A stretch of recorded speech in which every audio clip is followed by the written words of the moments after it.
আপনি যদি এখনো পর্যন্ত ডাব্লিউবিএসএসসির তরফ থেকে যে ক্লাস 9, 10, 11, 12 শ্রেণীতে অ্যাসিস্ট্যান্ট টিচার পদে নিয়োগ করা হচ্ছে তার ফর্ম ফিল আপ না করে থাকেন, তাহলে দেখে নিন আজকের ভিডিওতে সঠিকভাবে কীভাবে আবেদন করবেন, স্টেপ বাই স্টেপ প্রসেস। আর আপনি যদি অলরেডি আবেদন করে থাকেন এবং মনে হয় কোনো কিছু ভুল করেছেন, তাহলে আপনারা নতুন করে আবারও অ্যাপ্লাই করুন।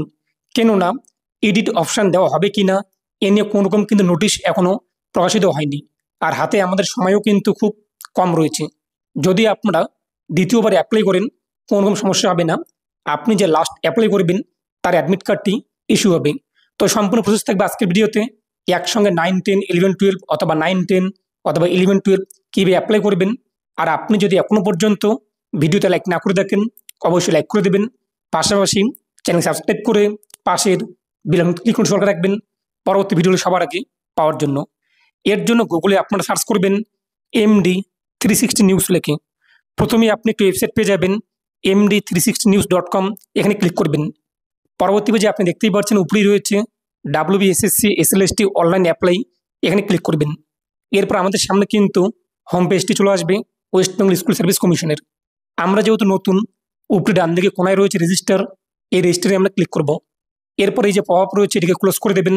তারপর রয়েছে বেসিক ইনফরমেশান। তো আপনি কোন ক্লাসে অ্যাপ্লাই করতে চান, 9, 10, 11, 12। যদি দুটোতেই অ্যাপ্লাই করতে চান তো দুটো বক্সে আপনারা টিকমার্ক করবেন। রেজিস্ট্রেশন করার সময় যদি আপনারা দুটো বক্সে টিকমার্ক না করে থাকেন তাহলে পরবর্তীতে আপনারা দুটো অপশান পাবেন না। যদি দুটোতেই অ্যাপ্লাই করতে চান দুটো বক্সে টিকমার্ক করবেন, যদি একটিতে অ্যাপ্লাই করতে চান তো একটি বক্সে টিকমার্ক করবেন। আপনি আপনার অ্যাকর্ডিং যা হয়ে দেখেন। তারপর হচ্ছে নাম। তো আপনাদের ডকুমেন্টসে মাধ্যমিকের কিংবা উচ্চ মাধ্যমিকের কী নামের বানান রয়েছে তা লিখে দেবেন। মিস্টার, মিসেস এগুলো উল্লেখ করবেন না, সম্পূর্ণ নামটি এখানে বসিয়ে দেবেন। তারপর আপনার ডকুমেন্টসে বাবার নাম রয়েছে নাকি মায়ের নাম রয়েছে তা উল্লেখ করে দেবেন। তারপর আপনার পেমেন্ট গ্রুপ এখান থেকে সিলেক্ট করবেন। SC, ST, ফিজিক্যাল হ্যান্ডিক্যাপ 200 টাকা এবং যারা জেনারেল, OBC, EWS তাদের 500 টাকা নিচের ঘরটি সিলেক্ট করতে হবে। তো আপনার যে ক্যাটাগরি সেটি আপনি এখান থেকে সিলেক্ট করে নেবেন।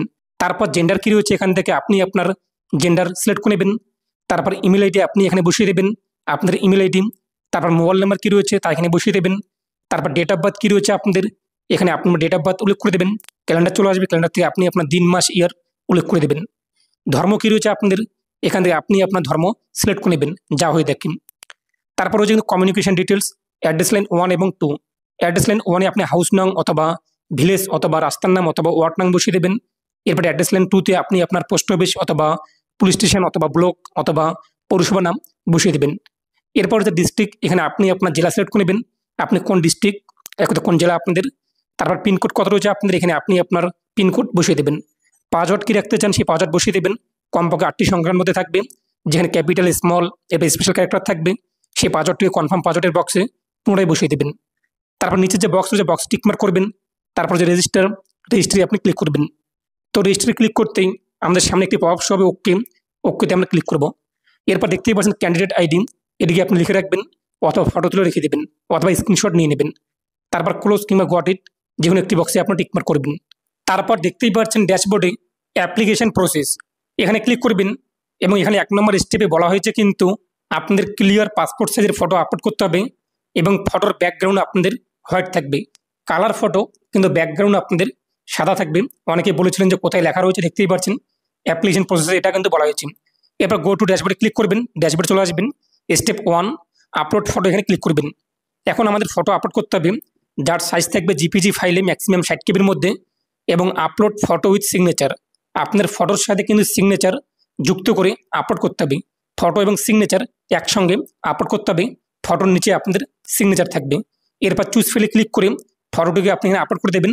ফটো উইথ সিগনেচারটিকে যদি আপনি বানাতে না পারেন, অন স্ক্রিনে আপনি দেখতেই পাচ্ছেন আমার হোয়াটসঅ্যাপ নাম্বার রয়েছে, আপনারা চাইলে সেখানে হোয়াটসঅ্যাপে আপনাদের ফটো এবং সিগনেচার পাঠিয়ে দেবেন, আমি আপনাদেরকে বানিয়ে দেবো। এর জন্য আপনাদের কিন্তু কিছু টাকা চার্জ করতে হবে অর্থাৎ দিতে হবে। এরপর আপলোড হয়ে গেলে এই যে আপলোড ইমেজ রয়েছে, আপলোড ইমেজে আপনি ক্লিক করবেন। তো আপলোড ইমেজে ক্লিক করতে আমাদের ফটো কিন্তু এখানে আপলোড কমপ্লিট। তো এই দেখতেই পাচ্ছেন আমাদের ফটো আপলোড কমপ্লিট এবং নিচে আপনি চলে আসবেন, ফটোটি দেখতে পারবেন, সিগনেচার দেখতেই পাচ্ছেন। তারপর হচ্ছে ব্যাক টু ড্যাশবোর্ড, এখানে আমরা ক্লিক করব। ব্যাক টু ড্যাশবোর্ডে ক্লিক করতে আমাদের স্টেপ 1 কমপ্লিট। এরপরে স্টেপ 2 এই যে ইমেল আইডি ভেরিফাই এবং স্টেপ 3 মোবাইল নাম্বার ভেরিফাই। যদি আপনাদের ইমেল আইডি এবং মোবাইল নাম্বার ভেরিফাই করার সময় মনে হয় যে আপনি ভুল সাবমিট করেছেন মোবাইল নাম্বার অথবা ইমেল আইডি, সেক্ষেত্রে OTP আসবে না। তাই এই যে স্টেপ 4 তার নিচে রয়েছে কমপ্লিট, এখানে ক্লিক করে আপনি আপনার মোবাইল নাম্বার এবং ইমেল আইডি কিন্তু পরিবর্তন করতে পারবেন। নতুন করে বসিয়ে দিয়ে নেক্সটে ক্লিক করবেন। এরপর ড্যাশবোর্ডে ক্লিক করে আপনি আবারও এই পেজে চলে আসবেন। তারপরে স্টেপ 2 এই যে ভেরিফাই রয়েছে, ভেরিফাই আপনি ক্লিক করবেন। এরপর আপনার ইমেলে কিন্তু ওটিপি আসবে, ওটিপি আপনি ইনপুট করবেন, যা চলে আসবে। তারপর ভেরিফাই ক্লিক করবেন, আপনার জিমেল আইডি ভেরিফাই হয়ে যাবে। তারপরে যে স্টেপ 3 আপনাদের mobile number verify, verify click করবেন, মোবাইলে আপনার ওটিপি আসবে, ওটিপি বসিয়ে দেবেন, অটোমেটিক পেজটি ভেরিফাই হয়ে যাবে। তারপর ব্যাকে ক্লিক করে আপনার ড্যাশবোর্ড চলে আসবেন। এরপর রয়েছে কিন্তু স্টেপ 4, আমাদের স্টেপ 1 2 3 কমপ্লিট। এরপর স্টেপ 4 এর নিচে রয়েছে কমপ্লিট। তো এখানে আপনি আপনার তথ্য দেখতেই পাচ্ছেন। তো এখান থেকে আপনি দেখে নেবেন ঠিকঠাক রয়েছে কিনা, এবং যদি মনে হয় আপনারা 9 10 11 12 দুটোতেই অ্যাপ্লাই করতে চান কিন্তু একটি বক্সে টিকমার্ক হয়েছে, এই মুহূর্তে আপনারা কিন্তু পরিবর্তন করতে পারবেন। তাহলে আপনার দুটো বক্সে টিকমার্ক করে দেবেন এবং দেখে নেবেন নাম এবং গার্জিয়ান নেম বাদ দিয়ে বাকি সমস্ত কিছু আপনারা কিন্তু এই স্টেপে পরিবর্তন করতে পারবেন। তারপর নেক্সটে ক্লিক করতে পরবর্তী পেজটি চলে আসবে। পরবর্তী পেজে আপনাদের শিক্ষাগত যোগ্যতার তথ্য উল্লেখ করতে হবে, এবং এখানে স্পষ্ট বলা হয়েছে নোট পয়েন্টে, যে সকল প্রার্থীরা আবেদন করবেন আপনাদের মার্কশিটে যদি গ্রেড পয়েন্ট অর্থাৎ সিজিপিএ কিংবা জিপিএ ইত্যাদি থাকে, শতাংশ কিংবা ইত্যাদি না থাকে, গ্রেড পয়েন্ট থাকে, সেই গ্রেড পয়েন্টকে আপনাদের কিন্তু শতাংশে অর্থাৎ পার্সেন্টেজে রূপান্তর করে লিখতে হবে। এখন প্রশ্ন হলো আপনি কীভাবে সেটিকে পার্সেন্টেজে কনভার্ট করবেন। এক্ষেত্রে আপনাদের বিশ্ববিদ্যালয় কিংবা কলেজে রয়েছে সেই কলেজের মার্কশিটের নিয়ম অনুযায়ী অর্থাৎ যে কনভার্সন ফর্মুলা রয়েছে সেই ফর্মুলা ফলো করে আপনাদের এখানে লিখতে হবে। এখন সেটি আপনি কোথায় পাবেন, এই জন্য অবশ্যই আপনার সেই বিশ্ববিদ্যালয় কিংবা কলেজের অফিসে যোগাযোগ করবেন, ওনারা আপনাদেরকে জানিয়ে দেবে। তো সেইভাবে আপনাদের হিসেব করে এখানে কিন্তু পার্সেন্টেজ সিজিপিএ থেকে কনভার্ট করে লিখতে হবে। তারপর এখানে দেখতেই পাচ্ছেন দুটো অপশন রয়েছে, মাধ্যমিক উচ্চ মাধ্যমিক এবং উচ্চ মাধ্যমিক অর্থাৎ পুরাতন উচ্চ মাধ্যমিক। পুরাতন উচ্চ মাধ্যমিক বলতে যাদের আগে পরীক্ষা হয়েছিল মাধ্যমিক উচ্চ মাধ্যমিক একসঙ্গে, তারা এই যে ওল্ড এইচএস এটা সিলেক্ট করবে, এবং যখনই আপনি ওল্ড এইচএস সিলেক্ট করবেন শুধুমাত্র উচ্চ মাধ্যমিকের তথ্য বসানোর অপশন চলে আসবে। আমরা যেহেতু পুরনো নিয়মে পরীক্ষা দেইনি, অর্থাৎ মাধ্যমিক উচ্চ মাধ্যমিক একসঙ্গে আমাদের পরীক্ষা হয়নি, তাই আমরা মাধ্যমিক উচ্চ মাধ্যমিক এই বক্সে টিকমার্ক করব। তারপর নিচে আপনাদের এডুকেশন ডিটেলস উল্লেখ করতে হবে, মাধ্যমিকে আপনি কোন বোর্ড অথবা ইউনিভার্সিটির আন্ডারে তা উল্লেখ করে দেবেন, কতর মধ্যে পরীক্ষা হয়েছিল টোটাল তা বসিয়ে দেবেন, কত আপনি পেয়েছেন তা মার্ক অপশনে বসিয়ে দেবেন, কত সালে পাস করেছেন তা বসিয়ে দেবেন, পার্সেন্টেজ অটোমেটিক চলে আসবে। তারপরে একই রকমভাবে উচ্চ মাধ্যমিক কোন বোর্ড অথবা ইউনিভার্সিটি, টোটাল কতর মধ্যে পরীক্ষা হয়েছে, কত আপনি পেয়েছেন, কত সালে পাস করেছেন, পার্সেন্টেজ চলে আসবে।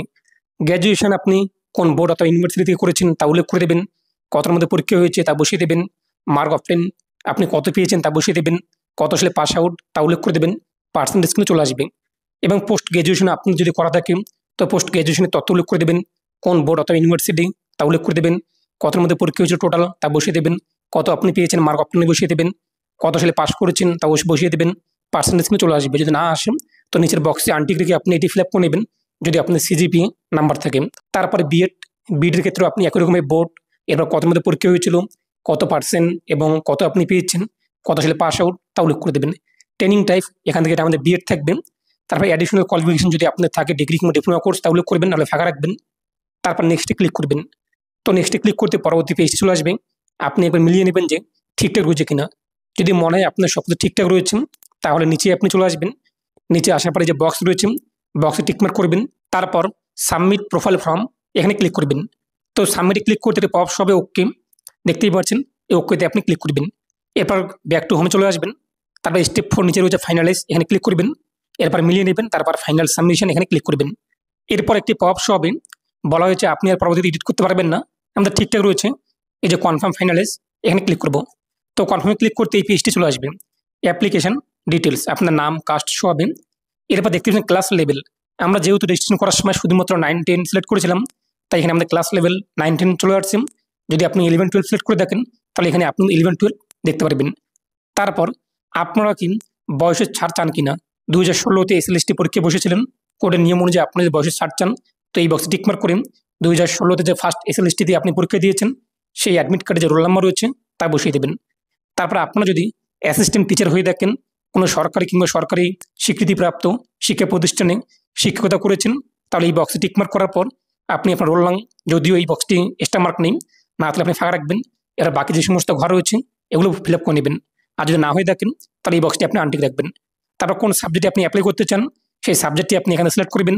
আপনি কোন মিডিয়ামের ছাত্র, এখান থেকে আপনি আপনার মিডিয়াম সিলেক্ট করবেন। যা হয়ে থাকে এবং সেই মিডিয়ামে আপনি কোন কোন ক্লাস পর্যন্ত পড়াশোনা করেছেন, মাধ্যমিক, উচ্চ মাধ্যমিক, গ্র্যাজুয়েশন, পোস্ট গ্র্যাজুয়েশন, যে মিডিয়ামটি সিলেক্ট করেছেন সেই সমস্ত বক্সে আপনি টিকমার্ক করবেন। তারপর আপনি কোন ডিস্ট্রিক্টে পরীক্ষা নিতে চান সেই ডিস্ট্রিক্টে আপনি এখান থেকে সিলেক্ট করে নেবেন, যে ডিস্ট্রিক্টে আপনি পরীক্ষা নিতে চান, পরীক্ষা সেন্টার চাচ্ছেন। এবার সেই ডিস্ট্রিক্টের একটু লোকাল এরিয়া আপনি সিলেক্ট করে নেবেন, দেখতেই পাচ্ছেন। তারপরে সাবমিট ক্লিক করবেন। ওকে রয়েছে, ওকেতে আপনি ক্লিক করবেন। ব্যাক টু হোমে আপনি চলে আসবেন।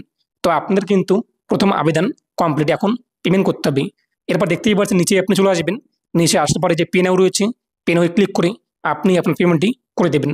যখন আপনার পেমেন্ট হয়ে যাবে এরপর আপনি অ্যাপ্লিকেশন কপি এখানে পেয়ে যাবেন, রিসিভ করবেন। এখন প্রশ্ন হলো আপনারা 11-12 অ্যাপ্লাই করবেন। যেহেতু দুটো বক্স আপনি টিকমার্ক করেছেন, আবারও এই যে 5 নম্বর স্টেপ অ্যাপ্লাই রয়েছে, অ্যাপ্লাই ক্লিক করবেন। তারপর এখান থেকে আপনি 11-12 সিলেক্ট করবেন। একই রকমভাবে আপনারা বাকি ঘরগুলো ফিল আপ করে নেবেন। কোন সাবজেক্টে আপনি এখন অ্যাপ্লাই করতে যাচ্ছেন 11-12-এ তা সিলেক্ট করে সাবমিট করে আপনি আপনার পেমেন্টটিকে করে দেবেন, তাহলে কিন্তু হয়ে যাবে। তো আশা করি বুঝতেই পেরেছেন। এছাড়াও আপনি যদি আরও কোনো রকম প্রশ্ন থেকে জানার থাকে, দেখতেই পাচ্ছেন ভিডিও শেষে একটি ভিডিও চলে যাচ্ছে, যেটি দেখে নিয়ে আপনারা কিন্তু প্রায় 20টি প্রশ্নের উত্তর দেওয়া হয়েছে, তা জানতে পারবেন। ভালো থাকুন, সুস্থ থাকুন। অবশ্যই ভিডিওটি বেশি বেশি শেয়ার প্রত্যেকে জানিয়ে দেবেন। আবেদনের লাস্ট ডেট কিন্তু আগামীকাল 14ই জুলাই। যদি ডেট বাড়ানো হয় আমি আপনাদেরকে জানিয়ে দেবো, তাই প্রতিনিয়ত আপনার চ্যানেলটি ফলো করবেন আর অবশ্যই ভিডিওটি প্রত্যেকে শেয়ার করে জানিয়ে দেবেন।